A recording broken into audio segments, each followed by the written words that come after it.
আজকে এখানে আমরা ফাইজলামি করতে আসিনি, সত্যি কথা বলতে 200-250-400 কিলোমিটার পার দিয়ে উত্তরবঙ্গ থেকে মানুষ, দক্ষিণবঙ্গ থেকে মানুষ এসেছে এখানে। তাদের এই ধরনের মন্তব্য বা মার্চ করার জন্য এখানে আসেনি। তাদের কাছ থেকে একটাই প্রত্যাশা, যেন তারা লিখিতভাবে সব কিছু করে। আমি বৈষম্য ছাড়া বাংলাদেশ দেখতে চাচ্ছি, কোনো ধরনের কোনো নোংরা রাজনীতি, কোনো খারাপ কোনো কিছু আমি চাই না এখানে। আমাদের দেশটা সুন্দর, সেই হিসাবে পরিপ্রেক্ষিতে আমি আমাদের সুন্দর দেশের মতো করে চাচ্ছি আমার দেশটাকে।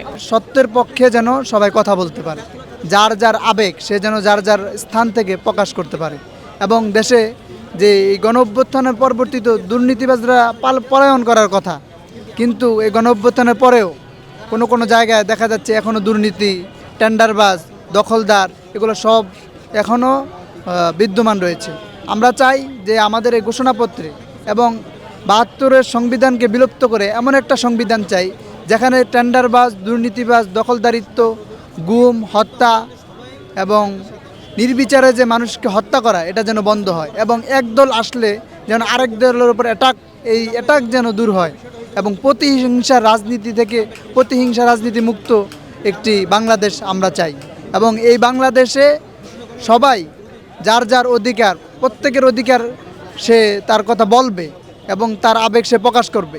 যে ক্ষমতায় আসবে সে যেন তার বিরোধিতা করলে সে যেন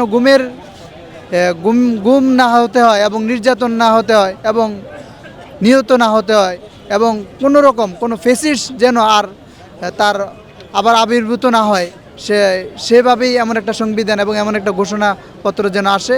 আমরা সেই প্রত্যাশা নিয়ে এখানে এসেছি।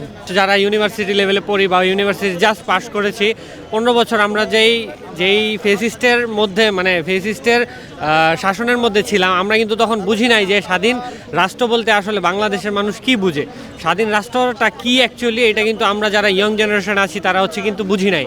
কিন্তু আমরা অন্য দেশের যেই স্বাধীনতা ওরা অন্য দেশের যে নাগরিকরা যেভাবে তাদের মত প্রকাশ, যেই স্বাধীনতা যেভাবে তারা প্র্যাকটিস করে, কিন্তু আমরা বাংলাদেশের মানুষরা কিন্তু এটা অ্যাকচুয়ালি প্র্যাকটিস করতে পারি না কখনো। আমরা এই অভ্যুত্থানের মাধ্যমে এই ফ্যাসিস্টের যেই বিতাড়িত করা হয়েছে বাংলাদেশ থেকে, ঠিক আছে, এরপরে যেই স্বাধীনতাটা এইটা কীভাবে বাংলাদেশের মানুষ প্র্যাকটিস করবে, এই স্বাধীন বাংলার মানুষ কীভাবে স্বাধীনতাটা তার ভিতরে ধারণ করবে, সেইটা আমরা অ্যাকচুয়ালি এই ঘোষণাপত্রের মাধ্যমে আমরা এইটা জাতির কাছে আসলে পৌঁছে দিতে যাচ্ছি। ফ্যাসিস্ট সরকারকে তৃণমূল পর্যায় থেকে শিকড়ে উৎখাত করার জন্য যে ঘোষণা আসবে, ওই ঘোষণাগুলো আমরা যাতে বাস্তবায়ন করতে পারি, আমরা যে ঐক্যবদ্ধ রয়েছি এটার জানান দেওয়ার জন্য আমরা আজকে এই জায়গায় আসছি। আমাদের যে নেতৃবৃন্দ আছেন তারা সবসময় আপোষহীন, তারা কখনোই নিজের থেকে কোনো কিছু বানিয়ে করেন না, বা কারো চাপ প্রয়োগের ক্ষেত্রে তারা আপোষ করে নেবেন বা তাদের সাথে সম্পৃক্ত হবেন, এটা করেন না। আমরা জানি, তাদের কাছ থেকে আশা করছি যারা শহীদ হয়েছে এবং যারা রক্ত দিয়েছে, আহত হয়েছে, প্রত্যেকটা মানুষের প্রতিনিধিত্ব তারা করবে এবং তারা যাতে পরিপূর্ণ বিচার পায়, তাদের পরিবার যেন বিচার পায়, ওই ব্যবস্থা তারা করবে, এটাই তাদের প্রতি আমরা আশা করছি। জুলাইয়ের ঘোষণাপত্র উপস্থাপন করার কথা, সেখানে আমি প্রত্যাশা করব যে আমাদের বৈষম্য বিরোধী ছাত্র আন্দোলনের সমন্বয়কবৃন্দ আর যারা আছে সবাই আমাদের দেশের যে বর্তমান পরিস্থিতি, সাথে আইন শৃঙ্খলা বাহিনী আর ল অ্যান্ড অর্ডার এগুলো ঠিক করার ব্যাপারে তারা যত গুরুত্বপূর্ণ পদক্ষেপ নেওয়া যায় সেগুলো তারা আজকে উপস্থাপন করবে। সাথে যদি বিপ্লবী সরকার গঠন করে তো সেটা তো ভালো।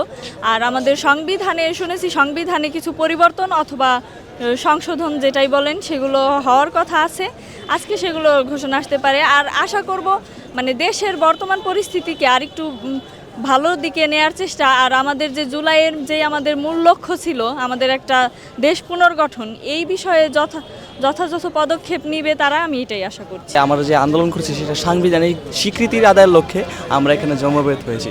গতকালকে একটি রিউমার্স প্রচারিত হয়েছে যে সরকার থেকে নাকি ঘোষণা দিয়েছে যে এরকম কিছু হবে না, কিন্তু আমরা সেই রিউমার্সগুলো প্রত্যাখ্যান করেছি। সেই রিউমার্সগুলো মূলত ছড়াতো এক সময় স্বৈরাচার হাসিনার দোসর ছাত্রলীগ, নিষিদ্ধ ছাত্রলীগ, কিন্তু গতকালকে রাত্রেও তারা এরকম একটি অপপ্রয়াস চালিয়েছে যেটা আমরা সম্পূর্ণভাবে বর্জন করেছি শিক্ষার্থীরা, এবং তারই পরিপ্রেক্ষিতে আজকে আমরা এক বিশাল জমায়েত করেছি ইনশাল্লাহ, এবং আমরা এই অনুষ্ঠানটি সফল করেই ঘরে ফিরবো ইনশাল্লাহ। তাহাজ্জুদে নামাজ পড়ে আমরা রাতে 3টা বাজে রওনা দিছি।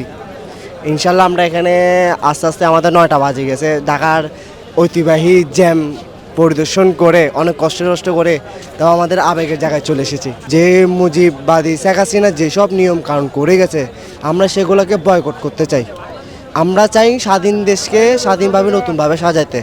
আরা বেগুন চটগায় বাসে বেগুন আরা বাংলাদেশের এখন নতুন রূপ দেখতে চাই। আরা আগের দিন হতে চাই, জেলার দুর্নীতি বা পুলিশের দুর্নীতি হরিব এগুলো চাই। আরা চাই দেখো সুন্দর বাংলাদেশ, মনুষ্যত্ব বাংলাদেশ, যে বাংলাদেশে মানুষ মানুষের জন্য কাজ করবে, মানুষের সহযোগিতা করবে, যে জায়গায় কোনো হিংসা থাকবে না, যেখানে দুর্নীতি থাকবে না, চুরি থাকবে না। শিক্ষা ব্যবস্থা তো সব দিক দিয়ে আমাদের দেশ উন্নতি করে যাবে এবং যুক্তরাষ্ট্র থেকে আমাদের দেশ আরও ভালো জায়গায় যাবে।